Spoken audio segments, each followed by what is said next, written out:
പ്രിയ സഹോദരങ്ങളെ, ഇന്നിപ്പോൾ ഞാൻ ഈ ലൈവിൽ വരാൻ കാരണം ഇന്ന് യാദൃച്ഛികമായിട്ടൊന്ന് പറയാം. പരുമല ദേവാലയത്തിൽ പരുമല കൊച്ചു തിരുമേനിയുടെ കബറിങ്കിലും ദേവാലയത്തിലും പോകാനിടയായി. അതേക്കുറിച്ച് കണ്ട കാര്യങ്ങൾ ഇടാനായിട്ടാണ്. ഒരു കാലത്ത് എല്ലാ വെള്ളിയാഴ്ചയും ഞാൻ പരുമല പള്ളിയിൽ പോവുമായിരുന്നു. ഞാനിത് പറയുന്നത് ഞാൻ നല്ലവനെന്നോ പരിശുദ്ധനെന്നോ നീതിമാനോ എന്ന് നിങ്ങളെ ബോധിപ്പിക്കാനായിട്ടല്ല. ഞാൻ എൻ്റെ ബലഹീനതയിൽ എൻ്റെ ദൈവത്തെ കാണാനായിട്ട് പോയതാണ്. അവിടെ അന്ന് ഞാൻ പോകുന്ന സമയത്ത് കണ്ണു തുറന്നിരുന്ന് ഓരോന്ന് അവിടെ കാണുന്നതും കേൾക്കുന്നതുമായിട്ടുള്ള കാര്യങ്ങൾ കാണുമായിരുന്നു. അന്ന് കണ്ണടച്ച് നിൽക്കാമായിരുന്നു. ഇന്ന് പ്രായമായപ്പോൾ കണ്ണടച്ച് നിൽക്കാനൊക്കത്തില്ല. കാരണം തലകറങ്ങും, താഴെ വീഴും, നമ്മുടെ ബാലൻസ് തെറ്റും. എന്നാൽ അതൊക്കെ പൊക്കോട്ടെ.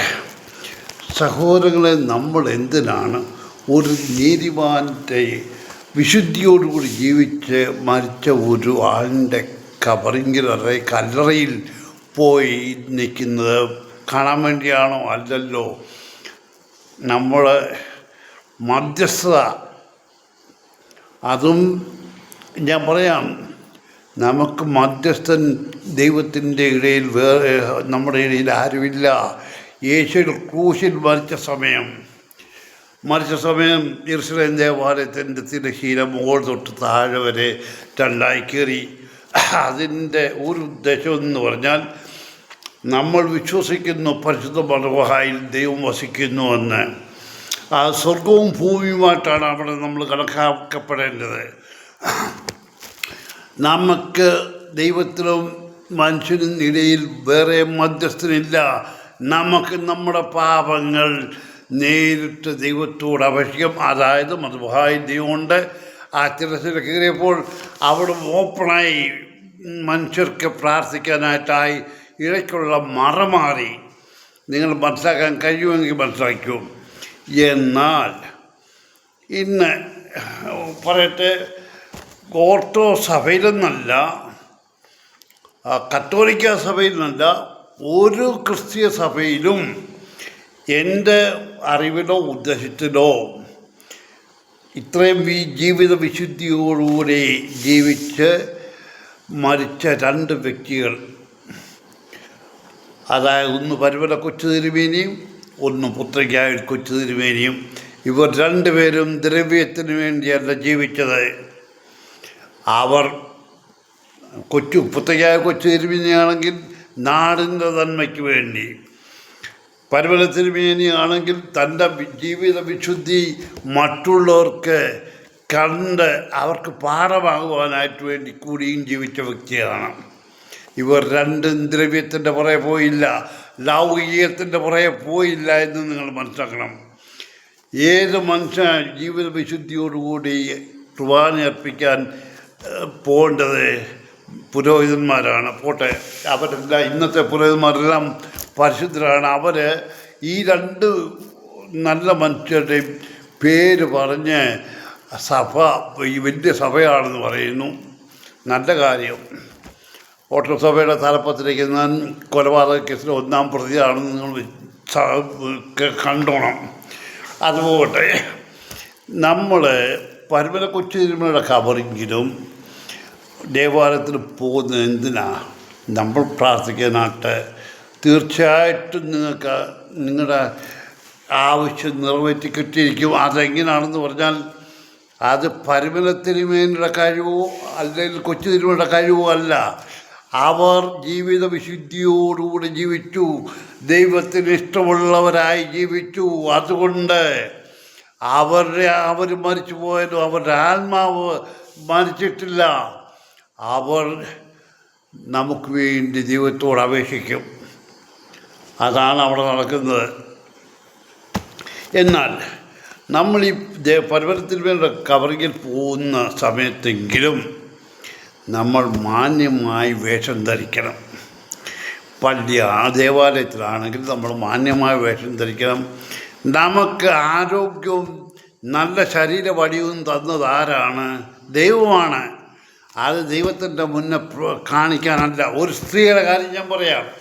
സ്ത്രീകളെ നിങ്ങൾക്ക് ആകാരഭംഗി തന്നത് എന്തിനു വേണ്ടിയാണ്? ദൈവത്തിനെ കാണിച്ച് പ്രീതിപ്പെടുത്താനാണോ? അതിനെക്കുറിച്ച് ഞാൻ പറയുന്നില്ല എന്തിനു വേണ്ടിയെന്നുള്ളത്. അപ്പോൾ അവിടെ വരുമ്പോഴെങ്കിലും ഇപ്പോഴത്തെ പുതിയ വേഷവിധാനത്തിൽ സ്ത്രീകൾ വരുമ്പോൾ അത് വടയും കുത്തി വരുന്ന സ്ത്രീയാണെങ്കിലും സൽവാർ കമ്മീസ് ഇട്ടോട്ടേ വരത്തുള്ളൂ. കാരണം സാരി മടക്കാനോ കൂത്താനോ ചട്ടയും മുണ്ടും ഒക്കെ ഇതാകുമ്പം സൗകര്യവും ഒന്നും തുടർന്ന് അങ്ങ് നടന്നുകൊണ്ടാൽ മതി. നിങ്ങൾ ദേവാലയത്തിൽ വരുമ്പോൾ നിങ്ങളുടെ ഷോളെങ്കിലും കൊണ്ടുവരണം. ആ ഷോൾ തലയിലിടുക മാത്രമല്ല, നിങ്ങളുടെ മാറുകൂടെ നിങ്ങളുടെ ഡ്രസ്സ് കൊണ്ട് മറിക്കുന്നുണ്ട്. എന്നാൽ അകാരഭംഗി അവിടെ മാറുന്നില്ല. ആ ഷാള് നിങ്ങളുടെ മുൻപിൽ കൂടെ മാറൂടെ മറച്ചു ഇട്ടിരിക്കണം. ഇന്ന് ദേവാലയങ്ങളിൽ വരുന്ന മിക്ക സ്ത്രീകളും ഷാൾ എടുക്കാറില്ല, തലയിൽ തുണിയിടാറില്ല. കാരണം അവർ വിചാരിക്കുന്ന ദൈവത്തെ പ്രീതിപ്പെടുത്താൻ ഇതൊക്കെയാണ് വഴിയെന്ന്. അത് മനസ്സിലാക്കിയോ? ഇന്നും പരുവല പള്ളിയിൽ കണ്ട കാഴ്ച, പരുവല തിരുവേൻ്റെ കവറിങ്ങിൽ കണ്ട കാഴ്ച, ആ ഷോള് തലയിൽ ഷോള് കൊണ്ടുവരാത്ത സ്ത്രീകൾ വരെ ഉണ്ട്. നിങ്ങളിത് മാർക്കറ്റിൽ മീൻ മേടിക്കാൻ പോകുമ്പോൾ മീൻകാരനെ കാണിച്ച് ഡിസ്കൗണ്ട് മേടിക്കാൻ വരുന്ന പോലെയാണോ പരുമല തിരുമലയുടെ കവറിങ്ങിലോ അല്ലെ ദേവാലയത്തിൽ വരുന്നത്? നിങ്ങളൊന്നും ആർക്കും ഗുണം ചെയ്യാനല്ല. നിങ്ങളുടെ ആവശ്യം പരുമല തിരുമേനിയോടോ ദൈവത്തോടോ അപേക്ഷിക്കാനാണ് വരുന്നത്. പരുമല തിരുമേനിയുടെ കവറിങ്ങ വരുന്നത് പരുമല തിരുമേനിയുടെ കനിവ് കൊണ്ട് അനുഗ്രഹം നമുക്ക് കിട്ടാനായിട്ടാണ്. അവിടെ നിങ്ങൾ വരുന്ന വേഷവിധാനം എന്താണ്? നിങ്ങൾ പരുമല തിരുമേനിയുടെ ജീവചരിത്രം പുസ്തകം എടുത്ത് വായിച്ചു നോക്കണം. പരുമല തിരുമേനി പരുമലയിൽ താമസിക്കുമ്പോൾ ഒരു ദിവസം പരുമല തിരുമേനിക്ക് അവിടെ ഒരുപാട് പുരയിടം ഉണ്ടായിരുന്നു സഭയുടെ പേരിൽ. തിരുമേനി തോട്ടത്തിൽ പോയിട്ട് തിരിച്ചു വരുമ്പോൾ അന്ന് വഴികളൊന്നും വലുതായിട്ടില്ല. ഒരു സ്ത്രീ പമ്പയാറ്റി കുളിച്ചേച്ച് കടവിൽ കുളിച്ചേച്ച് ഈറൻ തോർത്തും ഈറൻ മേൽമുണ്ടും ഇട്ടുകൊണ്ട് വരുന്നു. തിരുമേനി കണ്ട കാഴ്ചയിൽ തന്നെ അവിടെ അങ്ങ് നിന്നു. ആ സ്ത്രീ പാസ് ചെയ്ത് പോട്ടെ എന്ന് കണ്ട്. പക്ഷേ ആ സ്ത്രീ പോയില്ല. ഒടുവിൽ തിരുമേനിക്ക് പറയേണ്ടി വരുന്നു മാറിപ്പോകാനായിട്ട്. ആ സ്ത്രീയുടെ ഗതി എന്തായി ഒടുവിലെന്ന് നിങ്ങൾ ഈ എല്ലാം കാണിച്ച പരുമല തിരുമലയുടെ കബറിക്ക് വരുന്നവരും ദേവാലയത്തിൽ വരുന്നവരും മനസ്സിലാക്കിക്കോ നിങ്ങൾക്കുണ്ടാകാൻ പോകുന്ന അനുഭവം എന്താണെന്ന്. ഞാനിപ്പോൾ ഇത്രേ പറഞ്ഞുള്ളൂ. നമ്മൾ ഒരു വിധത്തിലും നിങ്ങൾ ചന്തയിൽ പോകുമ്പോൾ ചന്തക്കാരോട് ബിഹേവ് ചെയ്യുന്നവരും അവരെ കാണിച്ച് ആ ഡിസ്കൗണ്ട് മേടിച്ചു. അതല്ല ഒരു പരിശുദ്ധൻ അല്ലെങ്കിൽ ആത്മീയ ജീവിതം, ലൗകിക ജീവിതം ഉപേക്ഷിച്ച് ആത്മീയമായി ജീവിച്ച് മരിച്ച ഒരാളിൻ്റെ ശവകുടീരത്തിലോ കബറിങ്ങിലോ ചെല്ലുമ്പോൾ ഇടേണ്ട വേഷം. ഇപ്പം ഞാൻ ഇത്രേ പറയുന്നുള്ളൂ. നമ്മൾ ഒരിക്കലും ഈ ലോകത്തിൽ നമ്മൾ മറ്റുള്ളവർക്ക് മാതൃകയായിരിക്കുമെന്നുള്ളത് എനിക്ക് ഓർമ്മയില്ല. നിങ്ങൾ ഈ ഉടുതുണി പൊക്കി പിടിച്ച് ആരെ കാണിച്ച് എന്ത് പ്രീതിപ്പെടുത്താനാ? നിങ്ങളുടെ ശരീര വടിവ് ആരെ കാണിക്കാനാണ്? ഹിന്ദുക്കളുടെ ഇതിലുകൊണ്ടൊരു മഹർഷി തപസ്സിരുന്നപ്പോൾ ഏതോ ഒരു സ്ത്രീ വന്ന് നൃത്തം ചെയ്ത തപസ് മുടക്കിയെന്ന്. എന്നാൽ നിങ്ങൾ മനസ്സിലാക്കേണ്ടത് ഈ പുരോഹിതവർഗം ഓരോരോ കാര്യങ്ങൾ ഇന്ന് ഉണ്ടാക്കിക്കൊണ്ടിരിക്കുക. നിങ്ങൾ വിശ്വാസികളെ അതെന്തുകൊണ്ടാണ്? നിങ്ങളുടെ കുറ്റം കൊണ്ടാണ്, നിങ്ങളുടെ കുറ്റം കൊണ്ടാണ്. കുംഭസാരം ഞാൻ ആദ്യമായിട്ട് കേൾക്കുകയാണ്. കുംഭസാരം എന്ന് പറഞ്ഞാൽ നമ്മുടെ പാപങ്ങൾ ദൈവത്തോടാണ് ഏറ്റുപറയേണ്ടത്. ഇന്ന് ദേവാലയങ്ങളിൽ കുമ്പസാരിച്ച് കുർബാന കൊള്ളാൻ എല്ലാ കുർബാനയുള്ള ദിവസങ്ങളും 300 പേരുള്ളെങ്കിൽ 200 പേരും കുമ്പസാരിച്ച് കുർബാന കൊള്ളും. എന്നാൽ അതിന് വലിയൊരു അടവ് പുരോഹിതന്മാരുണ്ടാക്കി. അവർ പറഞ്ഞ് മനസ്സിലാക്കത്തില്ല, മക്കളെ നിങ്ങൾ കുമ്പസാരിച്ച് കുർബാന കൊള്ളുന്നുവെങ്കിൽ നിങ്ങൾ എന്നും കുമ്പസാരിച്ച് കുർബാന ചെയ്യുന്ന ഏത് പാപമാണ് നിങ്ങൾ ഏറ്റു പറയുന്നത്? ഇന്ന് പുരോഹിതന്മാർ കുർബാനയ്ക്ക് കുമ്പസാരിപ്പിക്കാനായിട്ട് ഇരിക്കത്തില്ല. ഊസോയോ എന്നൊരു കാര്യമുണ്ട്. അവിടെ പുരോഹിതൻ എന്തോ മനസ്സിൽ പറയുന്നെന്ന് പോലും ആർക്കും അറിയത്തില്ല. എന്നാൽ ഈ വരുന്ന വിശ്വാസികളോട് പറഞ്ഞ് നിങ്ങളുടെ തെറ്റുകളെ നിങ്ങളുടെ മനസ്സിൽ ഓർത്ത് ഞാനിവിടെ പ്രാർത്ഥിക്കുമ്പോൾ നിങ്ങളുടെ മനസ്സിൽ ഏറ്റുപറഞ്ഞ് ദൈവത്തോട് ഏറ്റുപറഞ്ഞ് കുർബാന കൊള്ളണമെന്ന് ഇത് അവർ പറഞ്ഞു കൊടുക്കത്തില്ല. വിശ്വാസികളും കൊള്ളാം, പുരോഹിതനും കൊള്ളാം. ഇന്ന് പാവം പിടിച്ച ക്രിസ്ത്യാനികൾക്ക് കഷ്ടകാലമാണ്. യെരുശലേം ദേവാലയത്തിൽ നേരത്തെ അരശേക്കൽ ശേഖരണം ഉണ്ടായിരുന്നു. അത് ദേവാലയത്തിൻ്റെ ആവശ്യത്തിനും അവിടുത്തെ എല്ലാ കാര്യങ്ങൾക്കും വേണ്ടിയായിരുന്നു. ഇന്നത്തെ സഭകളിലും അത് നേരത്തെ അങ്ങനെയായിരുന്നു. എന്നാൽ ഓർത്തഡോക്സ് സഭയിൽ കാലത്തിനൊത്ത് ഇഷ്ടമുള്ള വണ്ടിയും ഇഷ്ടമുള്ള സുഖജീവിതം നയിക്കാനായിട്ട് പുരോഹിതവർഗം ദിവസേന കവറുകൾ ഓരോ ഇടവകയിൽ ഇറക്കും. എന്തിനാ? കാതോലിക്ക തന്നെ കഴിഞ്ഞ കാലൻ കൊണ്ടുപോയ കാതോലിക്ക കോവിഡ് സമയത്ത് ഉത്തരവിറക്കിയത് കൽപ്പനയാ, അല്ലാതെ ഒരു ആവശ്യം പറഞ്ഞ് നിങ്ങൾ ഇഷ്ടമുള്ള തരാനല്ല. 250 രൂപയിൽ കുറയാതെ കാതോലിക്ക നിലപ്പിരിവിൽ കവറിൽ ഇട്ട് കൊടുക്കണമെന്ന്. അതെന്തിനാണെന്നുള്ളത് നേരത്തെ പറയുന്നുണ്ട്. ഇന്നത്തെ കാതോലിക്ക വന്നപ്പോൾ അത് 350 എന്തിനു വേണ്ടിയാണ്? ഞാൻ പറയാം, കാലാകാലങ്ങളിൽ പുതിയ മോഡൽ ഇറങ്ങുന്ന കാറ് മേടിച്ച് സുഖമായി ജീവിക്കാനും തൻ്റെ സഹോദരൻ തൻ്റെ പേരിൽ ട്രസ്റ്റുകൾ ഉണ്ടാക്കിയിട്ടുണ്ട്. അത് നിറച്ചിട്ട് തൻ്റെ ജന്മദിനം അന്ന് 100 പാവം പിടിച്ച പെൺകുട്ടികളെ വിവാഹം നടത്തി കൊടുക്കുന്നു. എന്തുവാ ഇത്? പബ്ലിസിറ്റിയാ. എന്തുവാ? എന്ത് കൊടുത്തു എന്ന് നമ്മൾ ചോദിക്കുന്നുണ്ടോ? ഇല്ല. നിങ്ങളോട് ഞാൻ ചോദിക്കുന്നത്, നിങ്ങൾ വിശ്വാസികൾ, നിങ്ങൾ ബൈബിൾ വായിച്ചിട്ടുണ്ടോ? നിൻ്റെ ഇടങ്കൈ ചെയ്യുന്നത് എന്തെന്ന് വലങ്കൈ അറിയരുത്. അതായത് നമ്മൾ എന്ത് ദാനധർമ്മം ചെയ്താലും മറ്റുള്ളവരെ കാണിക്കാനായിട്ടാകരുത്. ഇത് റിജി പി കോശേച്ചൻ ഒരു ദിവസവും ഞാൻ നിർമ്മിച്ചു കൊടുക്കുന്ന 101-ാമത്തെ വീടിൻ്റെ തറക്കല്ലിടുകയാണ്. അപ്പുറത്ത് മറ്റവൻ പറയും ഒരു ബെന്തിക്കോസ് പാസ്റ്റർമാരുടെ പ്രസംഗത്തെക്കുറിച്ച് ഞാനൊന്നും പറഞ്ഞില്ല.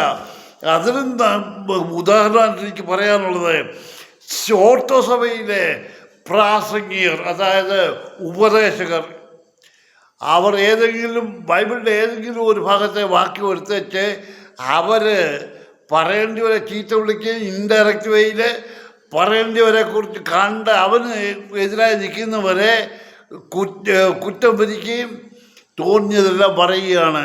എന്നാൽ ഇവനോടൊക്കെ ഞാൻ ചോദിക്കുക, ഏത് ഭാഗം എടുത്താലും നിനക്കതിൻ്റെ വ്യാഖ്യാനിച്ച് അതിൻ്റെ അർത്ഥം പറഞ്ഞ് മനസ്സിലാക്കാൻ നിനക്ക് കഴിയുമോ? ഇല്ല. നിനക്കൊന്നും അതിനുള്ള കഴിവില്ല. ഇന്ന് ഓർത്തഡോക്സ് സഭയിൽ സഭയിലെ കുടുംബയോഗത്തൊക്കെ തന്നെ ഞാൻ പറയാം. ഓർത്തഡോക്സ് സഭയിൽ കുടുംബയോഗമുണ്ട്.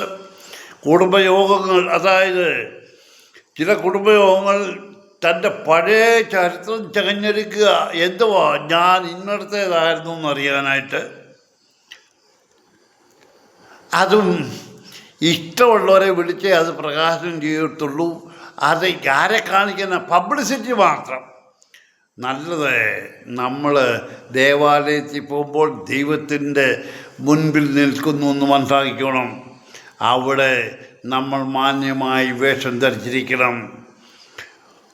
അല്ല എങ്കിൽ നിങ്ങളെ വേഷവിധാനമോ ആകാര ഭംഗിയോ കാണാനായിട്ട് നിങ്ങളെ ദൈവം കണ്ണ് തുറന്ന് നോക്കുമെന്ന് നിങ്ങൾ വിചാരിക്കണ്ട.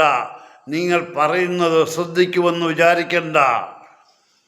ഒരു മനുഷ്യൻ പ്രാർത്ഥിക്കാൻ ആ കൂട്ടത്തിൽ വന്ന് അവിടെ നിന്നാൽ അവൻ്റെ മനസ്സിനെ പോലും മറ്റ് ചിന്തകളിലേക്ക് നയിക്കുന്ന രീതിയാണ് ദേവാലയത്തിൽ കാണുന്നത്. അതെന്തായാലും സ്ത്രീകൾ സ്ത്രീകളുടെ ഭാഗത്തിരിക്കണം, പുരുഷന്മാരുടെ ഭാഗത്തിരിക്കണം. ഇന്ന് എവിടെ ഏത് ദേവാലയത്തിൽ ചെന്നാലും പരമല പള്ളിയിൽ പ്രത്യേകിച്ച് എന്നാൽ കൊച്ചുകളില്ലാത്തവരാ ഭാര്യ ഭർത്താക്കന്മാരാണെങ്കിലും അവർ കൈയോട് കൈ കോർത്ത് പിടിച്ചുകൊണ്ട് അവിടെ നിൽക്കുന്നത് എന്തൊടുക്കാനാണെന്ന് എനിക്കറിയത്തില്ല. മക്കളെ ഞാൻ കൂടുതൽ പറയുന്നില്ല. ലോകം അന്ത്യത്തിലേക്ക് അടുത്തു എന്ന് പറഞ്ഞാൽ അങ്ങനെയല്ല. ഇത് ഈറ്റുനോവിൻ്റെ ആരംഭം. ഒരു സ്ത്രീക്ക് പ്രസവവേദന ഉണ്ടാകുന്ന ആരംഭം മാത്രമാണിത്. ലോകത്തിലെ 4/3 ജനങ്ങളും ക്ഷാമം, ഭൂകമ്പം, മഹാമാരി മൊത്തം ഈ ലോകത്തിൽ നിന്ന് മാറ്റപ്പെട്ട് കഴിഞ്ഞിട്ടേ എല്ലാം സംഭവിക്കത്തുള്ളൂ. അത് ബൈബിളിൽ പറഞ്ഞിട്ടുപോലെ ഇങ്ങനെയുള്ളവരെ കുഴിച്ചിടാൻ തന്നെ സമയങ്ങളെടുക്കും. പോട്ടെ, ഞാനിതൊന്നും പറയുന്നില്ല. നിങ്ങൾ പബ്ലിസിറ്റിക്ക് വേണ്ടി എന്തും വേണം ചെയ്തു. എന്നാൽ ആ ബൈബിളിൽ പറയുന്നുണ്ട്, നീ പബ്ലിസിറ്റി ചെയ്യുമ്പോൾ നീ ചെയ്തതിൻ്റെ പ്രതിഫലം നിനക്ക് ഉടനെ കിട്ടിക്കഴിഞ്ഞു. പിന്നെ ദൈവത്തിൽ നിന്നൊരു പ്രതിഫലവും നീ ഉദ്ദേശിക്കേണ്ട. അപ്പോൾ ഇപ്പോൾ ഞാൻ ഇത്രേ പറയുന്നു മക്കളെ, നിങ്ങൾ ദേവാലയത്തിൽ പോയില്ല എങ്കിലും വീട്ടിൽ നിന്ന് പ്രാർത്ഥിക്കും. നിങ്ങളുടെ ഇഷ്ടമുള്ള ഡ്രസ്സ് ധരിച്ചുകൊണ്ട്. എന്നാലും സ്ത്രീകൾ തലയിൽ തല തുണി കൊണ്ട് മറച്ചിരിക്കണം. ഞാനിപ്പോൾ ഇത്രേ പറയുന്നുള്ളൂ. എല്ലാവരും നന്മയിലേക്ക് വരട്ടെ എന്ന് ഞാൻ ആഗ്രഹിക്കുന്നു.